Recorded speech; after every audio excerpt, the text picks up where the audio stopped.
Hello, y'all on YouTube. This is Rob with Rob's Nerdy Knives. Today I have a very interesting review, long-term impression of the We Knives Mini Malice. This is a Ferrum Forge design, and wanted to talk a little bit about this knife that I've had for a little bit now, and talk about the materials. If you haven't had a chance to check this knife out, definitely worth checking out, I believe.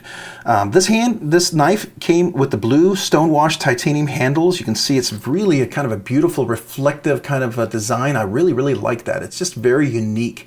Something definitely worth looking at. And the blue colors with that makes it look really nice with the blue anodized titanium hardware. Just really kind of complements all of that. Really nice. Now this is a button lock with the titanium handles. You can see it's very chamfered, contoured, so that's really nice. It's got a flipper with the button lock, and it's got a fuller that's definitely usable for deployment. So definitely some means of opening this really nicely. So you have a couple of means of opening, obviously. The steel in this one is CPM 20CV. That's very comparable to M390, a good steel with overall properties, definitely a premium high-end steel. Call it probably be in the super steel area, right? At least it has been. I don't know if the super steel realm categories have changed, but still considered like a premium super steel. So really great. I've had no problems with this one. So the flipper works really nicely. Now it is a plunge lock, so you do remember that plunge locks tend to not have a strong detent as like a frame lock, a liner lock, or a compression lock, because there's no detent. It's a plunge that works inside the blade, and the spring that pushes up on that is what causes the friction of that. So it's not super strong. If you're looking for a really strong flipper feel, this is not going to be it, right? You probably aren't going to like this knife or want to carry this knife because it's not quite that. But if you use the push button and you put like you do the push button and push it down aggressively, or you do the quick light switch, it works really nicely. It does deploy really nice. The fuller works great, deploys very nicely as well. I like that, and it's definitely right and left-handed friendly to do so. You know, you can definitely do that. And of course, the button lock. The button lock works like you would expect. So, and then when it closes really nice. It doesn't bounce a lot. It closes really well and allows you to close it without it like not getting all the way there. So that's really nice. I enjoyed that. It's very smooth in that regard. So it is, I would say, a drop point. It's got a nice big belly right here for cutting. Very sharp edge, very thin edge, very slicey, nice thin edge, I would definitely say. So it's very usable. I do like that a lot. It comes up to a very kind of a thin tip, so you definitely poke into boxes, letters, things you need to open, and you know, bags, you know, cat food, dog food, whatever. So it works really nicely. It's very chamfered. Everything is very smooth. It's very comfortable. It's very ergonomically very comfortable in that sense, right? You're not going to find any sharp cutting edge. The clip is a little sharp and definitely allows for deep pocket carry clip. It's a deep milled pocket carry clip, so you're going to be about that deep. It's relatively deep carry, right? It's not totally hidden, but it's relatively deep. It's not going to be sticking out way far, so that's nice. It's not, you know, gigantic. Everything like that is really nice, and when it, you know, like I said, when it closes, it works really well. Let's do some measurements here real quick. See how much this knife weighs.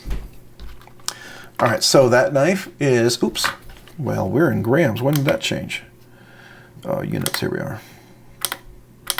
Get back to ounces, and let's reset 0.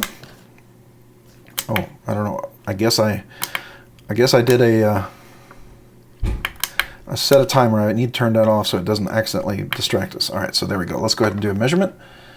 All right, 3.37 ounces. 3.37 ounces. That's not bad, especially when you consider there's a fair amount of milling on the inside. Really nicely cleared out, so that definitely drops some weight, especially since it's full titanium handle, you know, and it's not, you know, not very thin. It's nice and centered. There's no, I guess, plunge lock lash.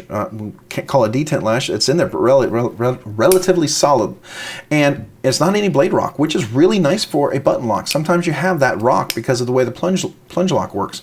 So that's really in there, nice and solid, really well done. I like that. All right, so let's go ahead and do the measurements on the length of the blade. We'll go ahead and do that. So the overall knife is right at 7 inches. I would say exactly 7 inches. The blade from the tip of the knife to the handle is going to be right exactly at 3 inches. The cutting length we're talking about is going to be 2, and I would say 2.65 inches. Not quite 2.5. It's just, sorry, a little over 2.5, but not quite 2.75. It's right, splits that. So I guess that would be 5/8. So 2 5/8 inches, I guess, technically. So there you go. There's that. So if you have knife laws with the 3 inches, you just have to keep that in mind. It's right at the 3, maybe. Yeah, right at 3. So if you're right at 3 and your knives are tough, just keep that in mind. The length for the handle to grip is about 3.5 inches from where the first kind of indention, if you will, is. I guess you can call it it's not a choil, but a finger cutaway, right? If you use a finger choil, the length of the handle is going to be just over 4, just under 4.5 inches. It's going to probably be close to, I'm going to guess, 4 and... what would call that? 3/8, 4 and 3/8, yeah. So somewhere around there. So definitely, if you have thinner fingers and you can use that finger choil, it definitely gives you a whole lot more room. I do like that a lot, especially like I have medium to medium large hands. I can get a full grip. I think they're large in the sense of thickness wise, but they're medium in the sense of length wise. So if you got large hands, you're definitely going to get a full grip. If you're extra large, you're going to be getting close to falling over. If you have a double X, you're definitely going to be over that. But if you can choke up on that finger, I think it'll work out really nicely. I think double X, maybe even triple X hands can use this, as long as you don't have big, giant, meaty fingers where you can't use that finger choil. And if that's the case, then this knife's probably not for you, right? All right, let's go ahead and look at the blade stock thickness on this knife.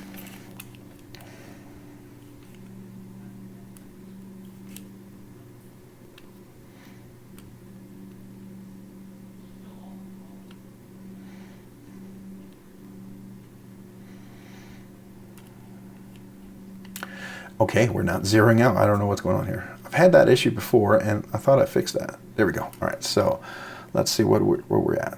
We're at 0.1275, so 128 hundredths of an inch. 128s are 1,275 thousandths of an inch. So 128 hundredths of an inch. So it's just a little over 1/10 of an inch.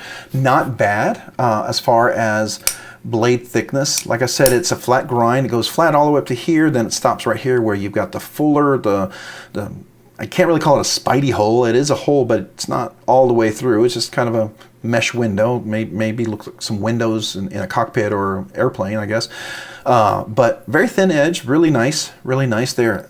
As far as knife category, this would definitely not be a budget because it's definitely over 100. It's definitely not a high end. It's definitely under 275. This runs around 250, so this is definitely a regular knife.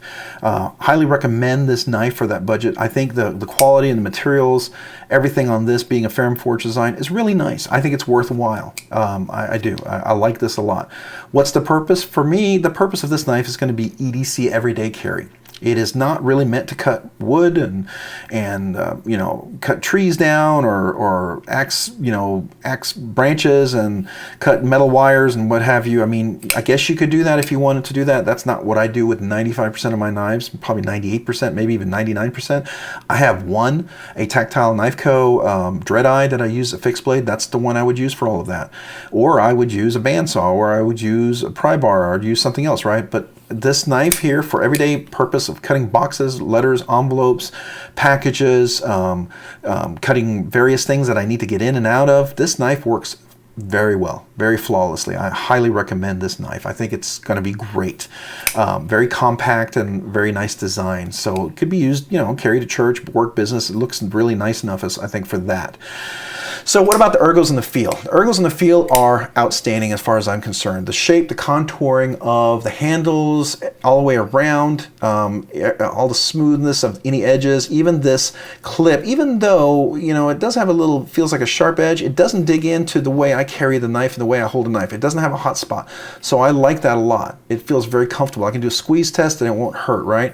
And even that is kind of contoured to kind of follow the shape of, I don't know if you can see that. It's even kind of shaped a little bit to kind of follow the shape of the overall knife. Very, very comfortable. I like the handle design. I like how it works up into the finger choil and to be able to work. There is no jimping up here, so you're not going to get any traction, but it's pretty flat, and your fingers will hold in solid, so you can get your finger flat to hold there if you need to do a push cut. Definitely can do that. The closing design, I really like. This button lock, sometimes button locks, like I said earlier, they bounce. They'll come down and bounce out, or if you drop them, they'll stop early because maybe it's too strong, right? This closes and closes really nice, and even if I were to do this, I can still let it drop in like a drop shut. So it's really nice. To me, it works great. Deployment, I love the 3 factors. You know, I can do the button lock deployment, the fuller deployment, and the thumb stud deployment. All those are really, really nice. Closing, everything is great. Fidget factor, I'd say it's 8 or 9 on the fidget factor. I've carried this quite a few days. I've opened lots of things with it, and I fidget the heck out of this thing. I love it. I've carried it and used it during meetings when I'm on mute and just fidget away. So yeah, definitely a high fidget factor. It's one of those, it's a great fidget toy, but it's a tool that you can always use with a purpose. So that makes it really nice. Something to think about. So overall thoughts, and is it recommended? Yeah, my overall thoughts are, great knife. I like it. I like it a lot. It's definitely one I'm going to keep. So I enjoyed it. I like the looks of it. I like the way they did the stone wash. It's beautiful. I like this button lock. It's going to be my replacement for my Mordax that I can never find. I have looked and hunted for a Mordax. It is like the Yeti, the Bigfoot for me. You know, I heard about it. I know people have pictures of it, but I've yet to see it, right? Even though I've already owned one and I sold it to my neighbor because I thought the new one I would be able to get as soon as it came out. No. I didn't. I haven't. So anyways, it is my Mordax replacement, and I'm happy with it. I really do. It's a Ferrum Forge design, so it has some similarities that I really enjoy. It's a little more compact. The Mordax is a larger knife at times, and I find that, you know, being larger, it's sometimes a little more not as friendly to carry, and it's a little thinner, and this shape of this knife being a smaller, a little more rounded, is very comfortable to use. It's very much a user. Kind of reminds me of with being able to choke up like on my We High Fin, that Gavco design. I like that ability to do that. That's really nice. So overall thoughts is I like this, I enjoy it, and it's definitely going to make it a recommended knife. It's going to be in my recommended knives list for sure, and I hope if you get a chance to get a hold of one of these, I think you will enjoy it too. As long as you find the shape and the, you know, your hand size and all that stuff works for you, I think you will enjoy it. I have. I'm keep enjoying it, so I'm going to definitely keep this in my collection.